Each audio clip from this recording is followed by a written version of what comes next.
Pria ini tidak punya kantor karena ia sudah tidak perlu datang ke kantor untuk bekerja dan mendapatkan uang. Pria ini tidak punya pelanggan karena ia sudah tidak perlu mencari pelanggan untuk mendapat komisi atas apapun. Pria ini tidak punya karyawan karena bahkan ia sendiri tidak memiliki kantor. Ia hanya memiliki seorang supir dan 2 asisten rumah tangga untuk membantu mengurusi pekerjaan rumah. Pria ini tidak punya bos atau atasan dan pria ini tidak punya utang 1 rupiah pun.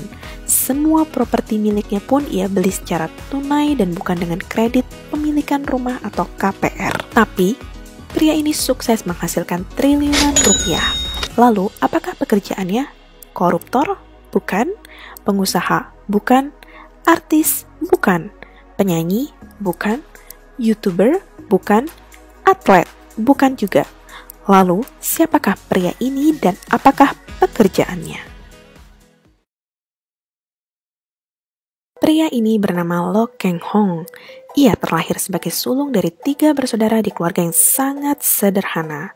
Lo Keng Hong lahir di Jakarta pada tanggal 20 Februari 1959. Kedua orang tuanya mulanya tinggal di daerah terpencil sekitar 30 km dari kota Pontianak. Di sana, mereka bekerja sebagai pemecah kelapa yang memakan waktu seharian. Akhirnya, mereka memutuskan untuk merantau ke Jakarta tanpa bekal apapun. Mereka akhirnya bekerja di sebuah toko setelah bermukim di Jakarta. Rumah petak seluas 4 kali 10 meter yang sering terkena rendaman banjir tanpa plafon di sudut perkampungan Jakarta menjadi tempat berteduh keluarganya selama itu. Ia bahkan langsung bekerja selulus SMA dan baru melanjutkan kuliah ke jurusan sastra Inggris di Universitas Nasional di Jakarta setelah bekerja. Untuk membiayai kuliahnya, ia harus bekerja di siang hari sebagai pegawai tata usaha di PT Overseas Express Bank atau OEB dan pada tahun 1990 ia pindah bekerja di Bank Ekonomi pada bagian pemasaran dan pada tahun 1991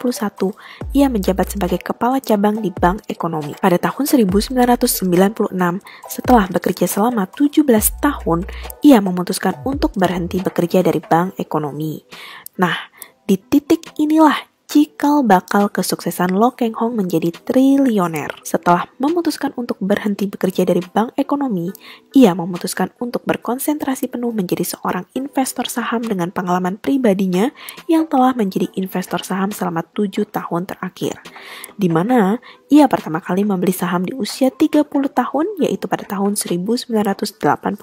Nah, yang dari tadi penasaran apa sih pekerjaan Lo Keng Hong sehingga memiliki kekayaan sebesar triliunan rupiah?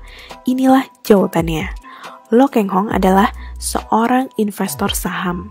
Pekerjaannya setiap hari adalah mencari perusahaan yang salah harga di bursa saham. Strategi investasinya adalah membeli saham perusahaan yang bagus dan murah, kemudian disimpan, menunggu dengan sabar sampai suatu hari pasar sadar bahwa harga saham itu terlalu murah dan kembali naik ke harga wajarnya. Dari sinilah ia mendapatkan keuntungan. Lalu, apa sih yang harus dilakukan untuk menjadi seorang investor saham seperti Lo Keng Hong? Hampir setiap hari dari pagi, siang, sore, hingga malam ia duduk di taman rumahnya melakukan 3 hal yang ia sebut sebagai RTI, yaitu reading, thinking, dan investing. Ia membaca 4 koran yang datang ke rumahnya setiap hari, laporan keuangan perusahaan, serta data statistik pasar modal. Hari-harinya dihabiskan untuk membaca, dan membaca. Kenapa demikian? Karena dengan membaca itulah ia dapat menganalisa saham mana yang bagus untuk dibeli. Lo Keng Hong berpendapat bahwa dirinya lebih senang duduk di taman ketimbang bermacet-macet ria menuju kantor. Padahal, dirinya mengaku menerima banyak tawaran pekerjaan di sebuah kantor nyaman dari sejumlah triliuner. Karena itulah, Lo Keng Hong tidak punya bos, tidak punya kantor, tidak punya pelanggan, tidak punya karyawan, dan tidak punya utang 1 rupiah pun. Semua properti miliknya pun ia beli secara tunai dan bukan dengan kredit pemilikan rumah atau KPR. Lo Keng Hong hanya punya 1 supir, 2 pembantu, dan 1 penjaga villa. Tapi, Lo Keng Hong tidak punya sekretaris. Lo Keng Hong mengakui bahwa ia mengkliping dan memfiling sendiri artikel-artikel tentang pasar modal dari koran setiap hari. Semuanya ia simpan berdasarkan nama perusahaannya sesuai urutan alfabet dari A sampai Z. Dari hasil jeripayahnya tersebut, Lo Keng Hong sudah merasakan tinggal di 5 benua. Setidaknya 2 kali dalam setahun, ia berpergian ke luar negeri bersama istri dan anak-anaknya. Lo Keng Hong menyampaikan bahwa jika ia ingin berjalan-jalan atau merasakan tinggal di negara lain, maka ia akan tinggal di negara lain selama 2 minggu hingga 1 bulan. Saham yang pertama kali Lo Keng Hong beli adalah saham PT Gajah Surya Multifinance saat IPO atau penawaran saham perdana. Akan tetapi, saat listing, harga saham tersebut turun, dan Lo Keng Hong terpaksa menjualnya di harga lebih rendah dan mengalami kerugian. Namun, itu tidak membuatnya kapok. Lo Keng Hong lalu mempelajari investasi saham secara otodidak dengan membaca buku-buku tentang investasi Warren Buffett. Kenapa harus Warren Buffett? Karena dialah yang sudah terbukti mendapatkan uang terbanyak dari investasi saham. Lo Keng Hong memiliki 40 buku Warren Buffett, di mana diantaranya sudah dibaca 4 hingga 5 kali agar lebih mendalami isinya. Yang belum tahu siapa Warren Buffett adalah investor tersukses di dunia dan ia juga terkenal sebagai investor jangka panjang. Pada tahun 2020, Warren Buffett adalah orang terkaya nomor 4 di dunia dengan total kekayaan sebesar 1.150 triliun rupiah. Gaya investasi Warren Buffett adalah value investing, di mana ia melakukan fundamental analysis untuk mengetahui kualitas keuangan dari suatu perusahaan dan membelinya ketika harga saham tersebut di bawah nilai wajar. Gaya kerja Warren Buffett pun termasuk unik. Mungkin hanya dialah satu-satunya CEO di dunia yang tidak suka menghabiskan waktu dengan menghadiri meeting, tidak memiliki email, dan justru menghabiskan waktu 6 jam sehari untuk membaca.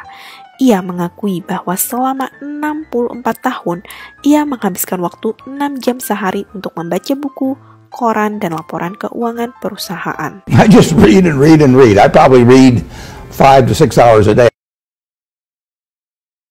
Yang pertama adalah selalu berusaha hidup hemat.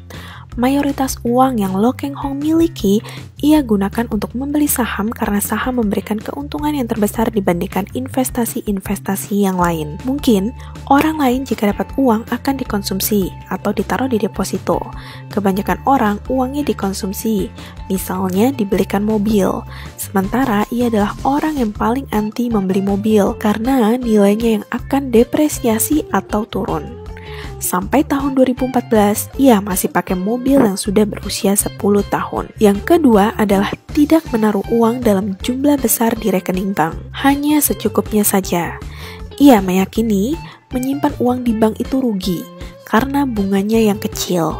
Menurutnya, orang yang menaruh uangnya di bank, misalnya di deposito, dengan bunga kecil dan inflasi yang begitu besar, dia sebetulnya sedang membuat dirinya miskin secara pelan-pelan. Sehingga, Lo Keng Hong menganggap bahwa deposito uang di bank sama halnya dengan menyimpan uang di celengan. Jika kamu menaruh uang Rp100.000 di celengan dan membuka celengan tersebut setahun kemudian, maka nilai uang tersebut tetap Rp100.000 dan justru nilai uang tersebut mengecil dikarenakan inflasi atau kenaikan harga barang.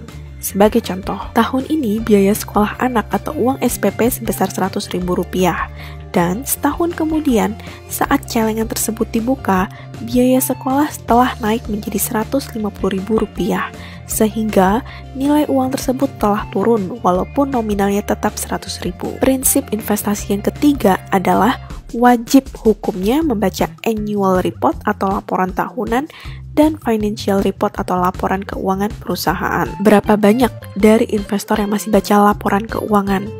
Berapa banyak yang masih melakukan analisis fundamental? Menurut Lo Keng Hong, membeli saham dengan hanya melihat chart tidaklah benar, keliru, dan menyesatkan. Investor harus tahu apa yang dia beli. Tuhan itu Maha Pengampun, tapi bursa saham tidak punya belas kasihan pada orang yang tidak tahu apa yang dia beli. Nasihat Lo Keng Hong bagi orang-orang yang baru mulai berinvestasi ialah jangan pernah membeli saham sebelum membaca annual report-nya. Karena dengan membaca annual report atau laporan tahunan, kita bisa mengetahui bidang usahanya, labanya atau profitnya, keuangannya, pemiliknya, serta direktur dan komisarisnya, agar kita tahu apa yang kita beli dan tidak membeli kucing dalam karung. Sebagai informasi tambahan, laporan tahunan dan laporan keuangan perusahaan-perusahaan publik dapat di-download dari website resmi mereka. Lo Keng Hong dikenal hampir mengalokasikan seluruh asetnya di pasar modal dan hanya menyisakan sebesar 15% saja sebagai dana darurat. Di antara banyak kisah sukses berinvestasinya, ada 3 saham yang tercatat memberinya keuntungan dalam jumlah yang fantastis. Yang pertama adalah PT United Tractors. Lo Keng Hong membeli saham UNTR pada tahun 1998 dengan seluruh modalnya. Saat harganya Rp250 per saham sebanyak 6 juta lembar saham, yang berarti modalnya saat itu sebesar 1,5 miliar rupiah. Seluruhnya diletakkan di saham UNTR saja. Kemudian, ia menjualnya sekitar 6 hingga 8 tahun kemudian pada harga rata-rata sebesar Rp15.000 dan menikmati keuntungan sebesar 5.900%. Ia memperoleh 90 miliar rupiah dari penjualan saham tersebut. Kuncinya, Lo Keng Hong memiliki kompetensi untuk menganalisis fundamental perusahaan serta berani mengambil resiko dengan membeli saham UNTR saat investor lain panik menjual saham mereka. Yang kedua adalah PT Multi Breeder Adirama Indonesia. Lo Keng Hong berhasil mengulangi kesuksesannya di saham yang lain. Hal ini terjadi ketika ia membeli saham PT Multi Breeder Adirama Indonesia atau MBAI. Pada kesempatan kali ini, Lo Keng Hong membeli saham MBAI pada tahun 2005 saat harganya masih Rp250 per saham dan ia membelinya sebanyak 6,2 juta lembar saham, yaitu sekitar 8,28% dari total kepemilikan, yang berarti modalnya saat itu sebesar 1,55 miliar rupiah. Hasilnya, setelah Lo Keng Hong menyimpannya selama 6 tahun, harganya naik menjadi Rp31.500 dan dia menjualnya di tahun 2011 serta memperoleh keuntungan sebesar 12.500%. Ia memperoleh Rp195,3 miliar dari penjualan saham tersebut. Yang ketiga adalah PT Panin Financial. Lo Keng Hong juga pernah memiliki 850 juta lembar saham PT Panin Financial.